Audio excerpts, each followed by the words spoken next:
apa yang kita semua sampaikan pada hari ini akan disiarkan di seluruh dunia, bukan hanya di seluruh Indonesia. Karena kita menggunakan media sosial, itu bahkan sampai ke 7 benua pun mendengarkan suara kita. Saya bukan bagian dari kekuatan besar dengan dana besar seperti yang difitnahkan, seperti yang dituduhkan secara sewenang-wenang oleh Ali Mohtar Ngabalin. Anak-anak saya tidak punya salah apa-apa mengalami teror. Kalau hanya sekedar penjara, saya dan teman-teman sudah survei. Saya, Bang Risman, Bang Roy sudah survei kayak apa Salemba, kayak apa yang namanya Pondok Bambu. Awalnya boleh kita sebut rangkaian 15 April, 16 April, 17 April. 15 April, Dr. Rismon, Dr. Roy, Dr. Tifa datang bersama ke UGM. Di sana ingin mendapatkan dokumen resmi detail kelulusan Joko Widodo, tapi tidak dapat memang karena tidak ada dan tidak benar.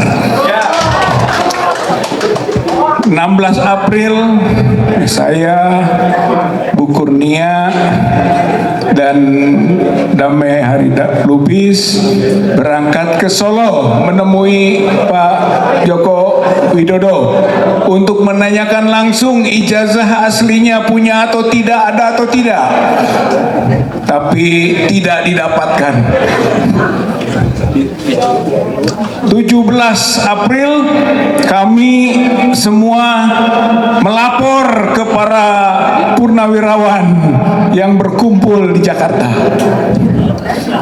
dan mendukung apa-apa yang telah ditetapkan oleh para purnawirawan tersebut, dan para purnawirawan mendukung juga perjuangan para akademisi, para aktivis untuk membongkar ijazah Joko Widodo yang diduga kuat palsu.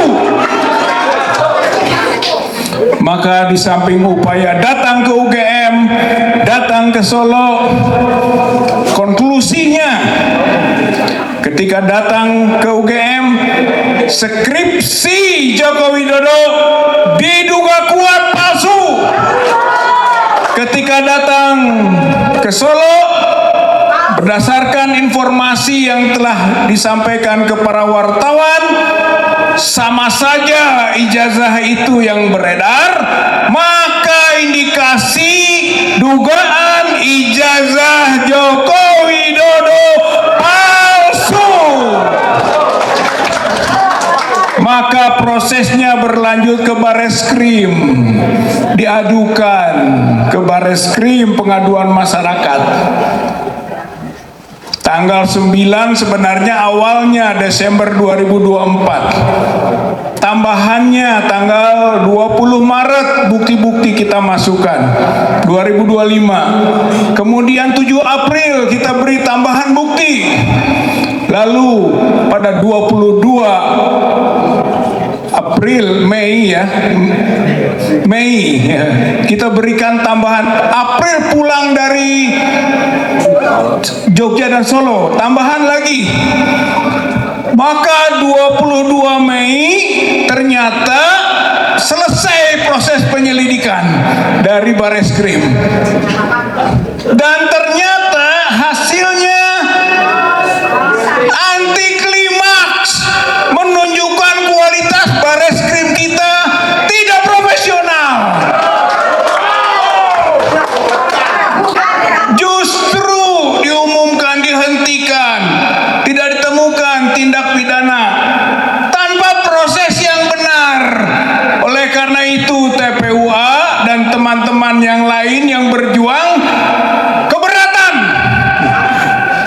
dan kemudian memasukkan desakan kepada pihak kepolisian untuk melakukan gelar perkara khusus, karena gelar perkara yang ditetapkan oleh Bareskrim yang diumumkan oleh Direktur Tindak Pidana Umum Mabes Polri itu tidak memenuhi syarat internal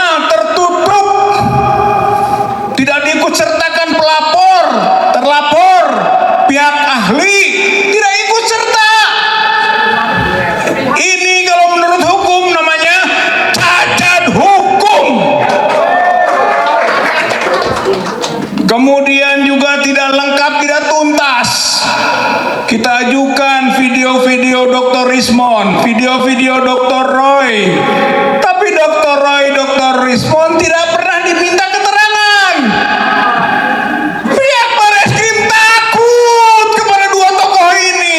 Tambah dokter juga tiba. Tidak berani. Kita masukkan nama supaya diperiksa. Kasmujo. Kita masukkan nama Pratikno. Minta diklarifikasi. Tidak juga dipanggil. Tidak diklarifikasi. Artinya menambah kualifikasi cacat hukumnya dari pengumuman Dirtipidum Mabes Polri. Maka gelar perkara khusus merupakan kondisio sine qua non.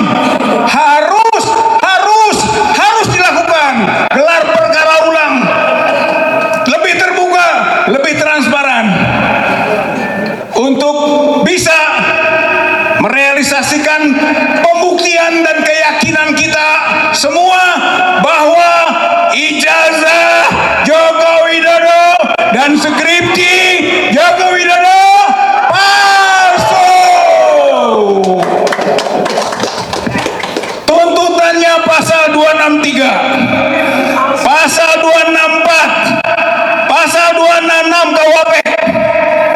Memalsukan, membuat palsu dokumen 6 tahun. Memalsukan, membuat palsu dokumen otentik 8 tahun. Menyuruh memasukkan keterangan palsu kepada akta otentik 7 tahun. Itu pelanggarannya Joko Widodo. Ditambah dengan undang-undang Sisdiknas pasal 68, pasal 69. Pasal 68 memberi gelar ijazah yang tidak memenuhi syarat. UGM terancam pidana 6 tahun para pejabatnya. Pasal 69-nya menggunakan gelar dan ijazah palsu, terancam lagi Joko Widodo di sini 6 tahun. Jadi Bapak Ibu yang saya hormati, kita yakin kalau proses ini dibuka kembali atau kita terus berjuang untuk ini akan terbukti skripsi dan ijazah Joko Widodo palsu.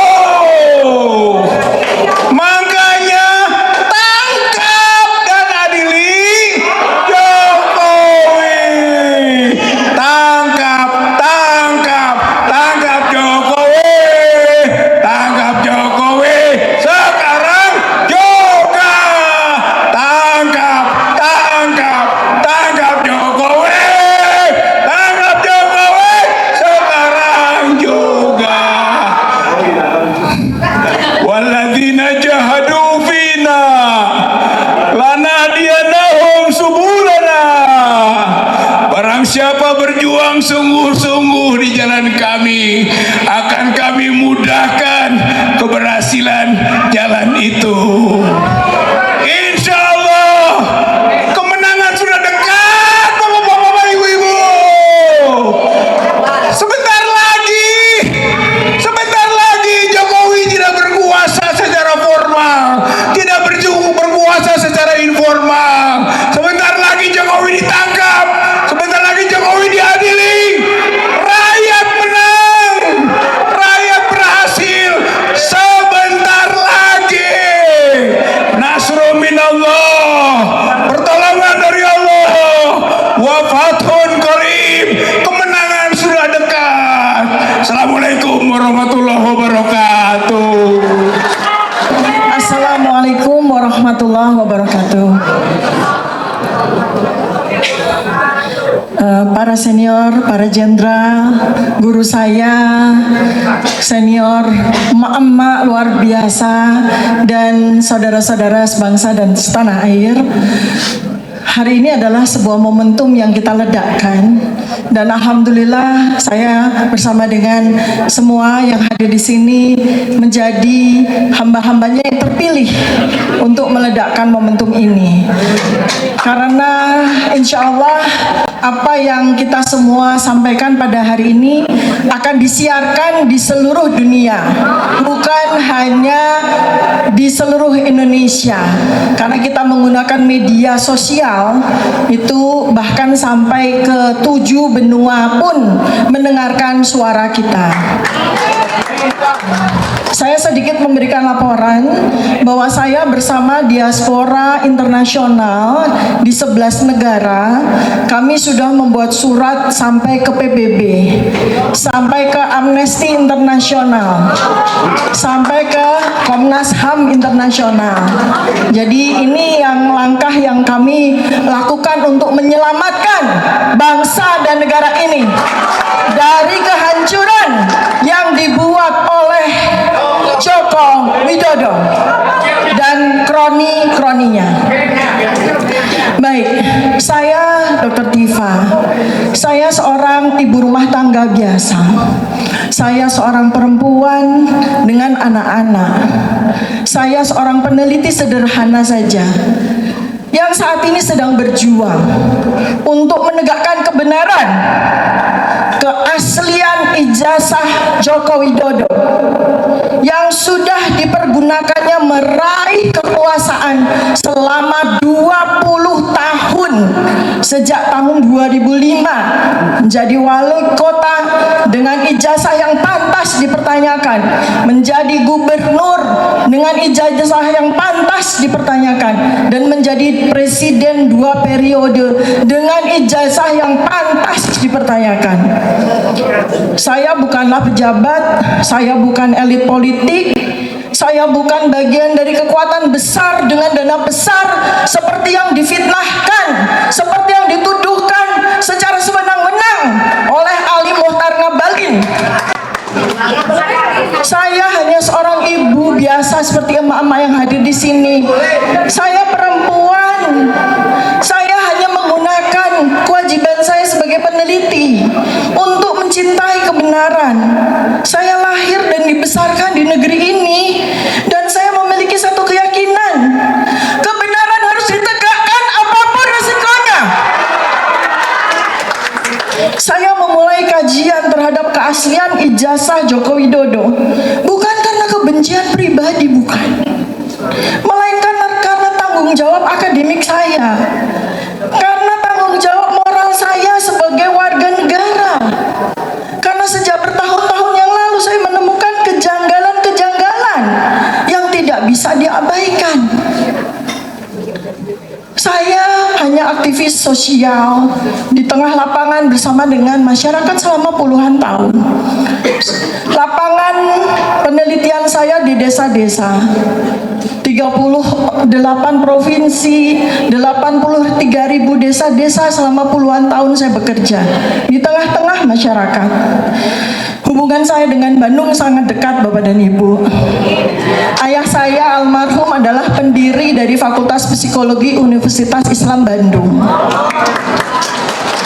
Dan saya pun juga saat ini menjadi murid di Fakultas Ilmu Sosial dan Ilmu Politik Universitas Pajajaran. Sedang belajar sungguh-sungguh menjadi seorang ahli politik di program doktoral saya yang kedua. Supaya mendapat ijazah asli. Sekarang pada konferensi pers Bareskrim, kita melihat bagaimana data-data yang disampaikan, dokumen-dokumen yang disampaikan secara digital oleh Bareskrim, ada justru menambah kejanggalan-kejanggalan terhadap keaslian ijazah tersebut. Kami, saya, sahabat saya Adinda Dr. Rismon Sianipar, sahabat saya Kakanda Dr. Roy Suryo, kami peneliti, mata kami sangat jeli. Justru malah kami melihat tambah lagi kejanggalan-kejanggalan yang diperlihatkan. Salah satunya yang bisa saya sampaikan, mungkin nanti Adinda Dr. Rismon bisa menambahkan, ada kartu hasil studi yang menunjukkan dengan tangannya sendiri dia melingkar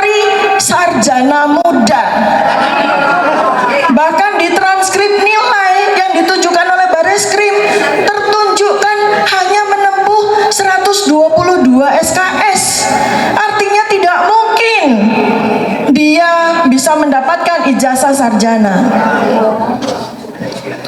Jadi konferensi pers Bareskrim itu bukannya menyelesaikan keraguan, bukti yang diperlihatkan malah memperkuat kejanggalan yang kami semua temukan.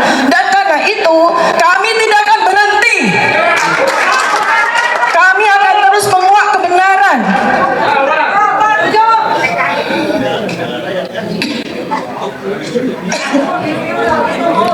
Ibu-ibu nggak biasa teriak-teriak, jadi butuh minum.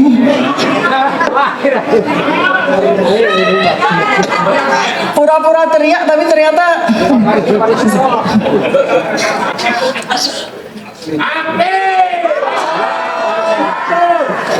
saat ini Jokowi sudah meluncurkan serangan-serangan yang masif melalui buzzer-buzzer junior yang kami sebut Ternakan Mulyono, maupun buzzer-buzzer senior yang bahkan punya jabatan publik, anggota DPR, pejabat publik, staf sus presiden, bahkan sudah melakukan pelecehan psikologis kepada kami semua. Serangan buzzer-buzzer yang tiada henti dan pemanggilan hukum kepada kami dengan tuduhan yang berat, pasal-pasal yang berat. Kami para peneliti yang sedang melakukan pekerjaan kami dituduh dengan pasal-pasal berat, 8 tahun, 12 tahun. Ini sebetulnya adalah abuse of power, penyalahgunaan kekuasaan. Hukum justru dijadikan alat untuk membungkam dan menekan para peneliti seperti kami, bukan untuk menegakkan keadilan.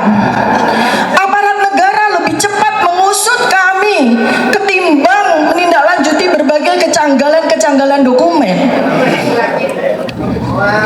Ancaman hukuman kami dengan pasal-pasal karet sungguh tidak main-main. Keluarga saya, anak-anak saya mengalami teror. Anak-anak saya tidak punya salah apa-apa, mengalami teror.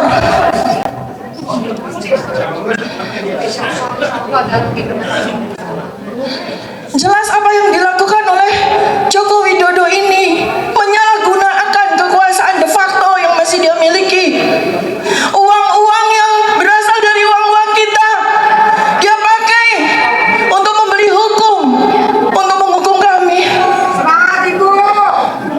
Sebagai seorang muslimah, saya juga berpegang teguh pada firman Allah bahwa kita bukannya sekedar bisa, tapi kita punya kewajiban untuk menegakkan kebenaran dan keadilan dengan penuh keberanian.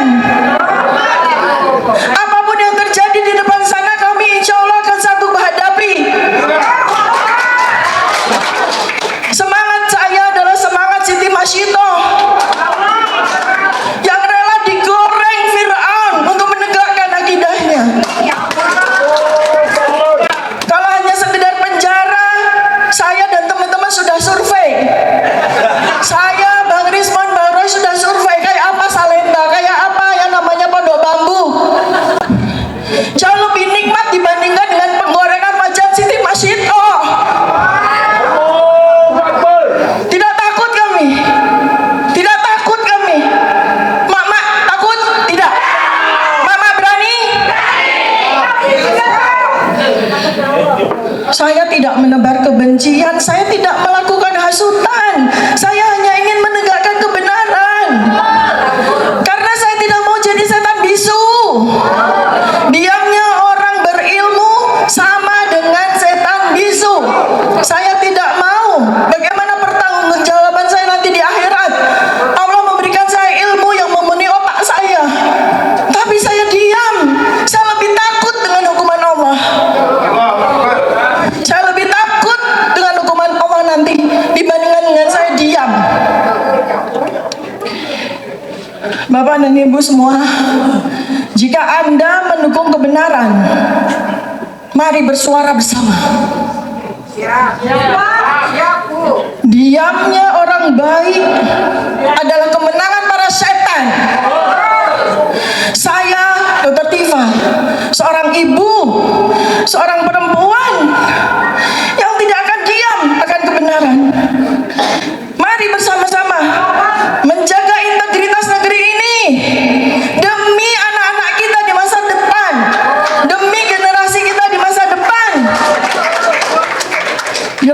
wal hidayah. Assalamualaikum warahmatullahi wabarakatuh. Salam kebenaran. Salam kebenaran. Merdeka. Merdeka. Takbir. Allahu Akbar. Terima kasih Dr. Tifa Uzia Biasuma.